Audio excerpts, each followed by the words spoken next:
বেনারসি শাড়ি। এই শাড়ির আদি স্থান ভারতের বেনারসে। তবে গুণগত মান আর চাকচিক্যময় ডিজাইনে একসময় বেনারসকেও ছাড়িয়ে গিয়েছিল ঢাকাই বেনারসি। আর এই শাড়িকে কেন্দ্র করেই রাজধানীর মিরপুর 10 নম্বর সেকশন গোলচত্বরের কাছে গড়ে ওঠে বেনারসি পল্লী। 1947 সালে ভারতবর্ষ ভাগের পর ভারতের বেনারস থেকে বেশ কিছু মুসলিম তাঁতি পরিবার তৎকালীন পূর্ব পাকিস্তানে চলে আসেন। তারা মিরপুর 10 এলাকায় আশ্রয় নেন। তাদের হাত ধরেই ঢাকাই বেনারসির যাত্রা শুরু।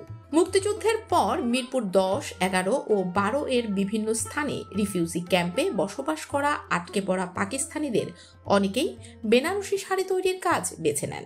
তাদের দেখা দেখি কিছু বাংলাদেশিও এই পেশায় জড়িত হন।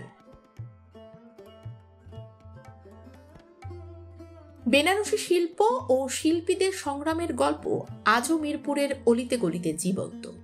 1971 সালে দেশ স্বাধীনের পর একটি মাত্র দোকান চালুর মাধ্যমে বেনারসি পল্লীর যাত্রা।